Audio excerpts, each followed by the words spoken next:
श्री राम मानस चर्चा में आप सभी का अभिनंदन है।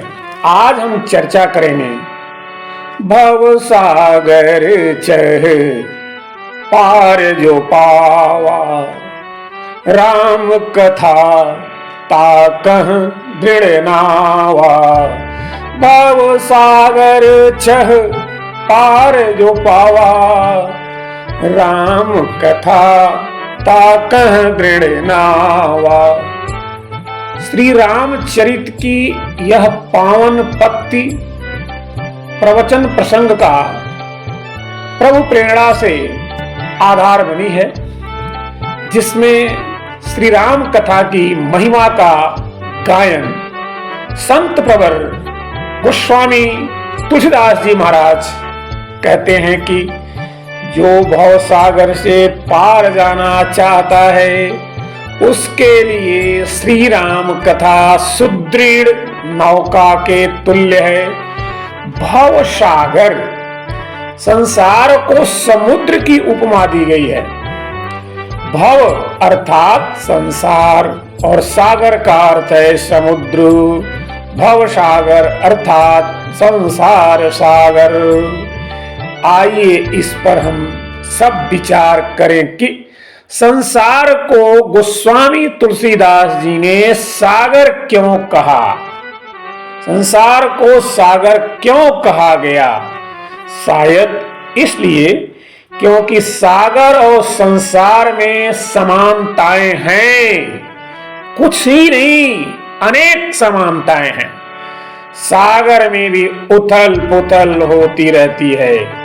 कभी कोई तरंग ऊपर आकाश छूती दिखाई देती है और थोड़ी देर में उसका पता ही नहीं चलता है कि वह कहां चली गई। सागर में भी उथल पुथल होती रहती है और संसार में भी उथल पुथल होती रहती है। यह भी एक जैसा नहीं रहता, इसमें यह परिवर्तन होता रहता है। संसार और सागर में अगर कुछ नहीं बदलता है तो उसका बदलना ही नहीं बदलता है। ध्यान रखेंगे, संसार और सागर दोनों में अगर कुछ नहीं बदलता है तो उसका बदलना ही नहीं बदलता है, वह निरंतर बदलता रहता है। तो संसार में भी हलचल और उथल पुथल है, सागर में भी हलचल और उथल पुथल है, इसीलिए संसार सागर है। अच्छा, दूसरी बात है, सागर का जल जितना स्वच्छ निर्मल दिखाई देता है, आप कभी सागर के समीप जाकर देखें, इतना निर्मल, इतना स्वच्छ, इतना सुंदर दिखाई देता है कि उसका वर्णन नहीं किया जा सकता। लेकिन जैसे ही हम उसका स्वाद लेना चाहते हैं तो स्वाद में वह वैसा नहीं है। यह संसार भी जैसा दिखाई देता है आकर्षक, अनुभव में वैसा नहीं है। सभी महापुरुषों ने, संतों ने, विद्वानों ने यह बात कही है, सागर का आकर्षण अपनी ओर खींचता है, स्वच्छ जल चित्त को आकर्षित करता है, पर अंजलि में लेकर जब जल पीते हैं तो आशा निराशा में बदल जाती है। संसार के साथ भी यही होता है। संसार के दृश्य भी आकर्षक इतने हैं कि चित्त को बलात् अपनी ओर खींच लेते हैं, पर स्वाद में तो कड़वाहट ही हाथ लगती है। इसीलिए संसार को गोस्वामी जी सागर कहते हैं।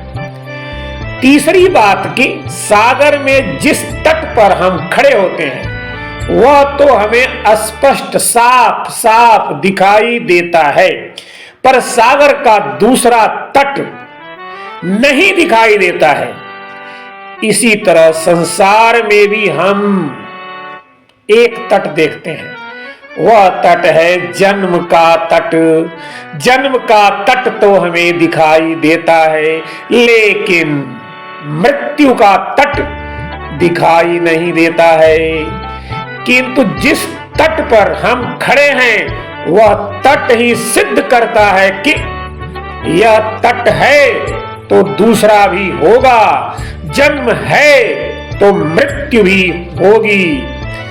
दीपक बुझने को जलता है, दीपक बुझने को जलता है, मरण सदा से ही जीवन के आंचल में पलता है।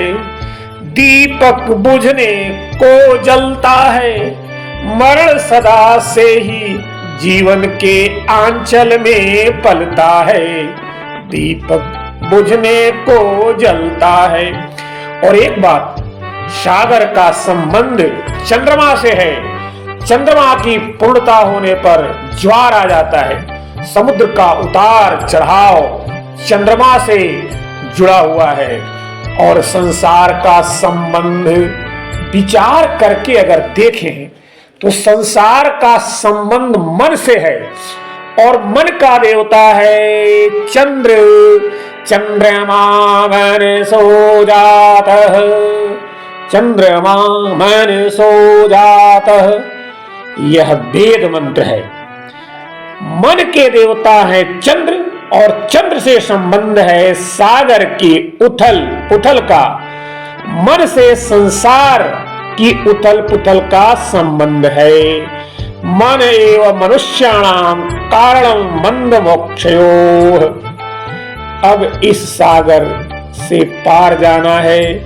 इससे पार जाने का उपाय है श्री राम कथा। यह सुदृढ़ नौका है। श्री राम कथा सुदृढ़ नौका है। इस नाव में बैठकर ही संसार सागर से पार जाया जा सकता है। हमें भगवान ने अवसर दिया है, तो आइए हम लोग भगवान की कृपा से, इन महापुरुषों के अनुग्रह और आशीर्वाद से श्री राम कथा की नौका में बैठकर इस संसार सागर से, इस खारेपन से अमृत की ओर चलें और राम कथा अमृत का पान नित्य करते रहें। अतः आप सभी से निवेदन है कि आप हमारे मानस चर्चा को सुनते रहें, राम कथा अमृत का पान करते रहें और संसार सागर से पार जाने के लिए अपनी नाव को मजबूत करते रहें। भव सागर चह पार जो पावा, राम कथा ताकह दृढ़ नावा। जय श्री राम, जय हनुमान।